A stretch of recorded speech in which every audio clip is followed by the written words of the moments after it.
Hey fellow agents, this is Agent Smith and we are playing Gabriel Knight 2, The Beast Within. So, it's been 2 months since Gabriel's been bit, and we're still playing as Grace here. We've gotten the heart and a bunch of other different things, a message or whatever, and which is his plan that he's got listed.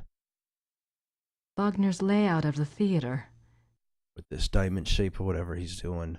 And it looks like we're going to be working on some kind of something to make this all work and to save the lives or end everything. I don't even know. The Ritter talisman. I'm actually excited about it. Seems like she's had that for a bit. I'm just seeing if there's any extra stuff going on. There's not. No new inventory items, no new stuff came through. So, let's go ahead and take a look around. Der Flug der Engelhart. I don't know what that means. Der Fluch des Engelhart by Richard Wagner, conducted by Herr Klaus Immerding and Herr Georg Immerding. I can't believe we've pulled it off. And it's a opera no one's ever seen. It's on the table.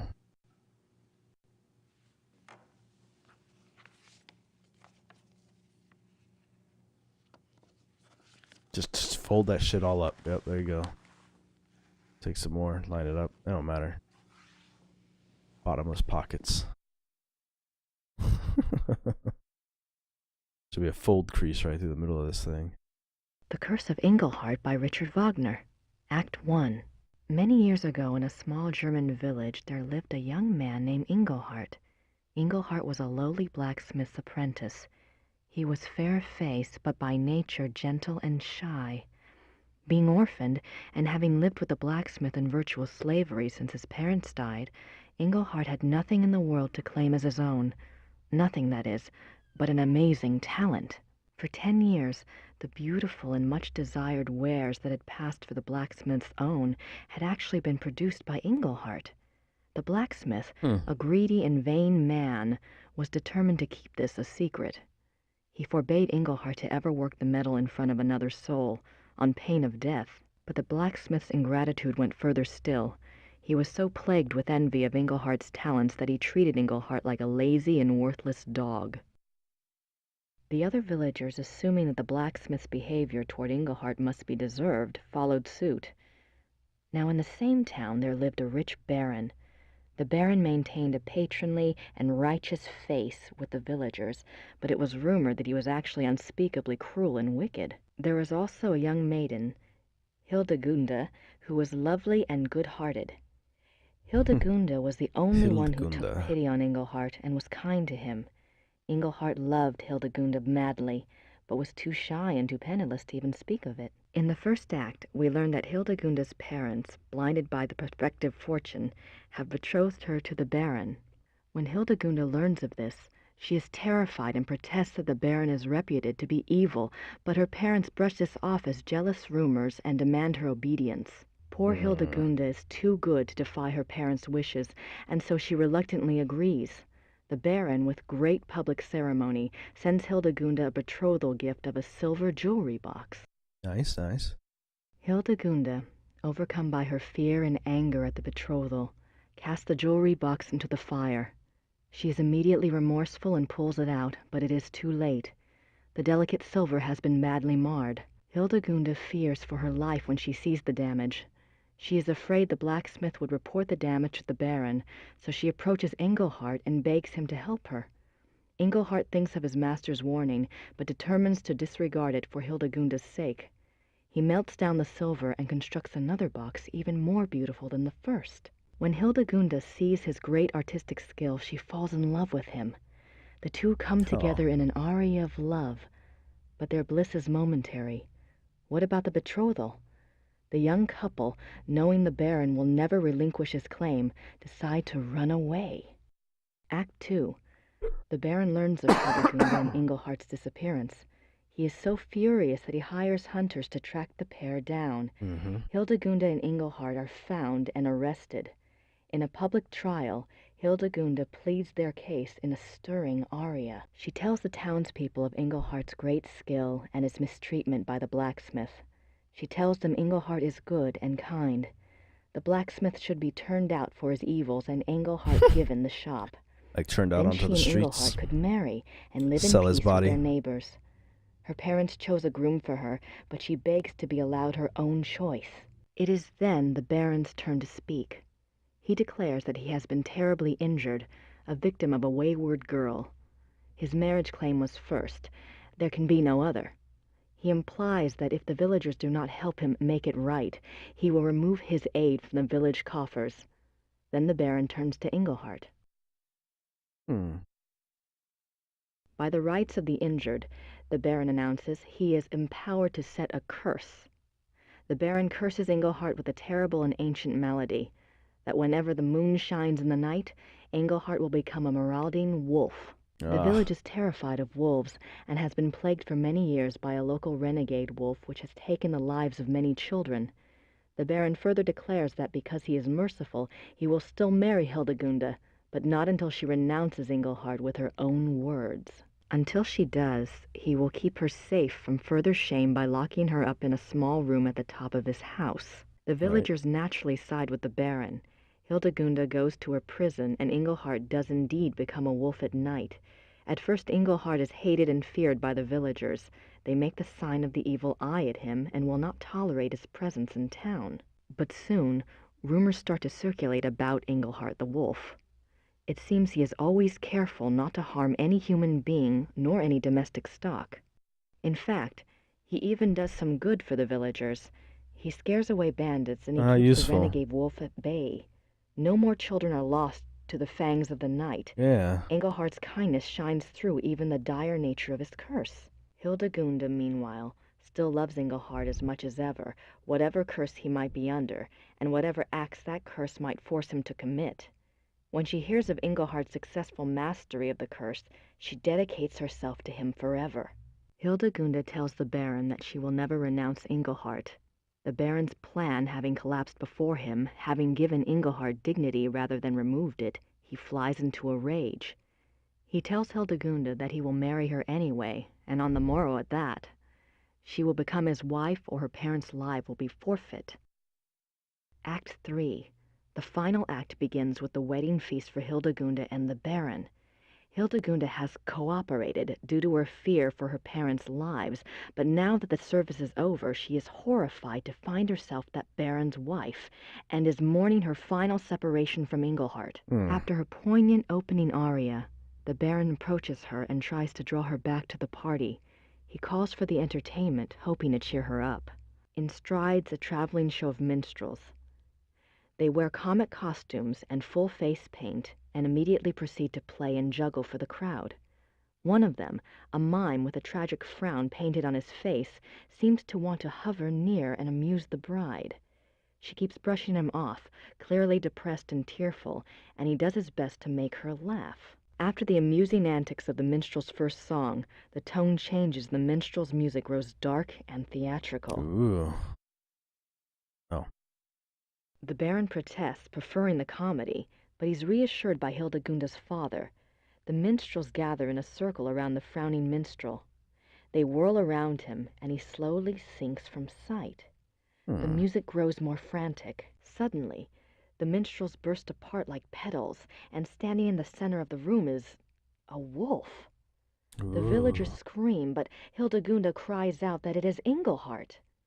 The wolf does not attack the crowd. It only lifts its head and begins to howl. The Baron screams at the wolf to stop, and he screams at the villagers to kill the wolf, but they only stare in horror. The Baron pulls his hair and gnashes his teeth. He rises and makes it to the center of the banquet hall, where he falls down in a heap of wedding silk. What emerges from the silk is another wolf. Engelhart has revealed the Baron's terrible secret for all to see. He was the renegade wolf that had terrorized the village. The Baron wolf escapes from the hall through the main archway. Engelhart leaps after him. The villagers rally in a cry of horror and fury.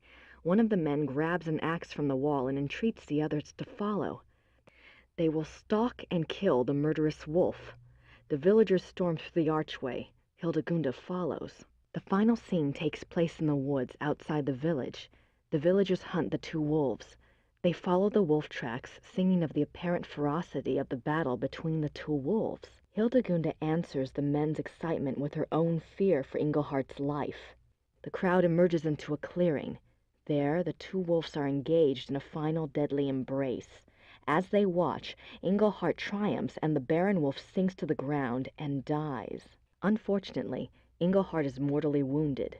His curse has been broken by the Baron's death, but it is too late. Hildegunda sings her love to him, while the villagers pronounce him a great hero. Inglehart dies, and all mourn in a sorrowful final aria. Wow, that's gonna be an interesting play. That was a lot to read, too. Sorry about that. I'm trying to see if there's anything else to check out around here. This is gonna be the theater.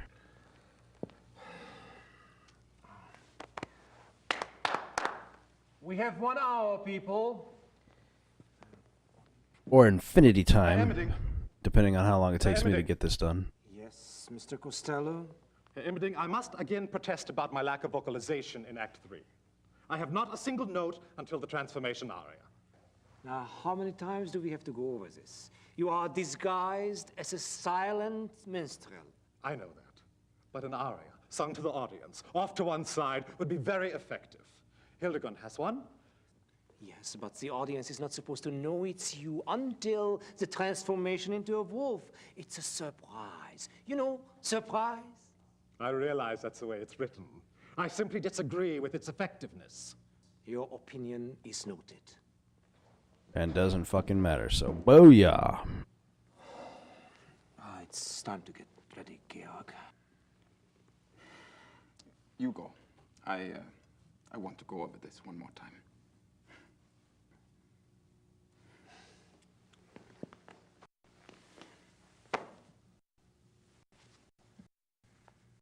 You'll be pimping just fine, brother. Oof, boy, what's with the video lag? I'll have to pause this up, come back and exit and re-enter the game. Losing memory or something.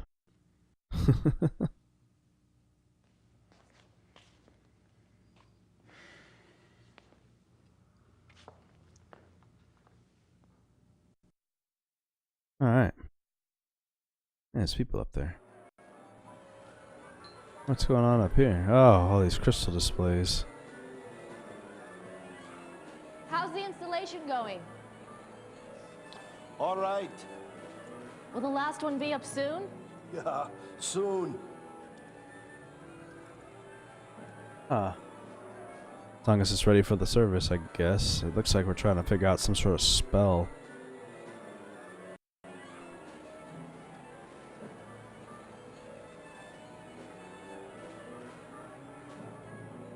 How are you holding up, Georg?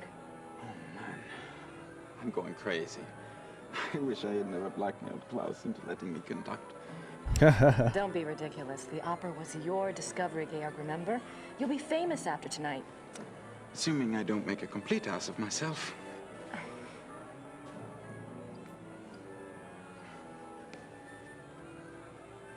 You'll be alright. We just stand out here and stare at each other awkwardly? I guess so. So it doesn't look like there's much I can do here yet. So many rooms. I'm just gonna take a quick walk around and see what all this is about. It looks like each of these are just leading to different parts. Yep. Of this theater. Grace Knockham. All on the bottom floor here. This last room. To the backstage. This is where I came from, right? Yep, to the backstage. There's a below stage.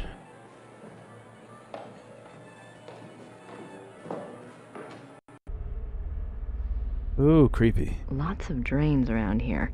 At least they don't have to worry about flooding. Oh, this is where this shit's gonna go down, ain't it?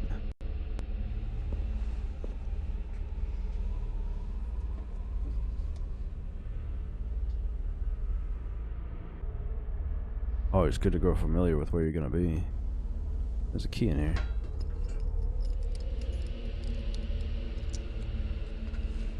This will come in handy, I'm sure, for something. Not much in here. I'm glad I took a look. I have no idea what those are for, but we'll find out. Just go all the way over. It dead ends.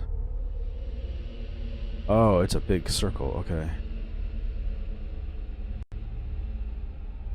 Boy, that's a lot of chambers. What's this door go to? Ooh, I feel like I'm finding shit I shouldn't be finding yet. Secret room.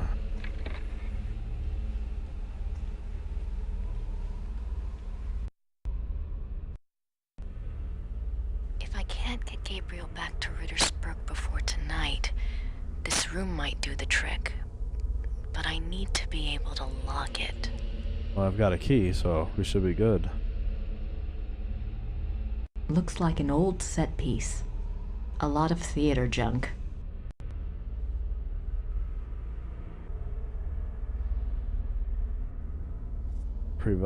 A privat sign would keep people out of there as well.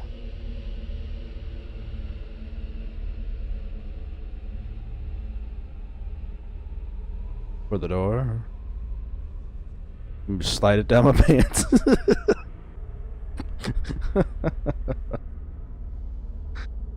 A lot of theater junk. Oh my goodness, video game logic. Looks like an old set piece.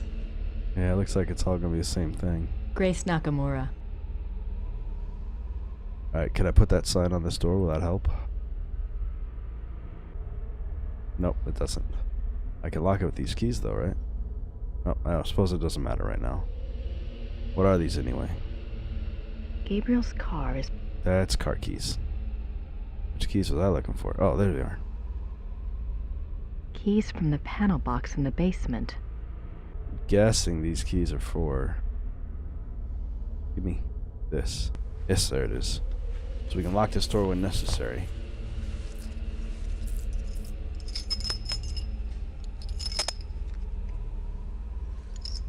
Or not.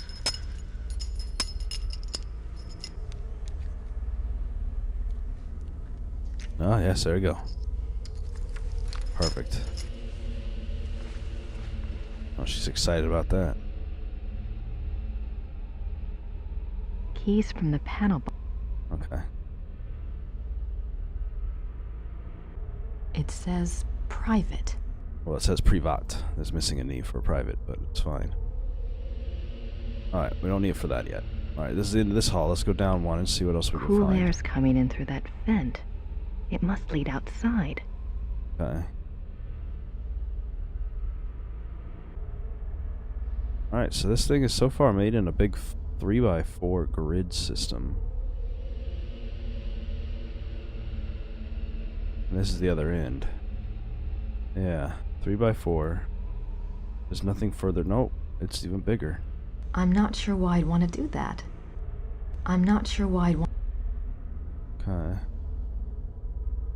Is there anything on these ones down? No. There's not. Okay, and I checked that last one. Alright, cool. Well, I'm gonna go up these stairs and see where this leads. And if nothing crazy happens on the other side, we're gonna end this one up here. Because I've explored quite a bit. We still got some more to do. It would probably be a good idea to take a break from the time frame on this, so... Oh, it goes around each side. Okay, that seems to make kind of sense. Right? Down here.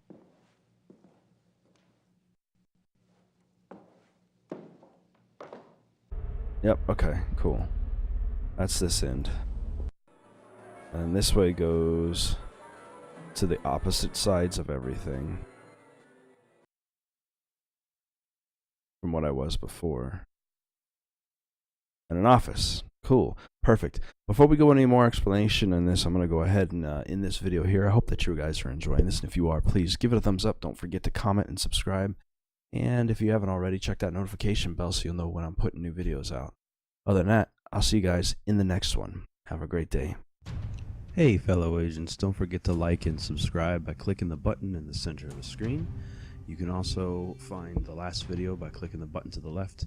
And you can take a look at some of the other stuff I've done by clicking the button to the right.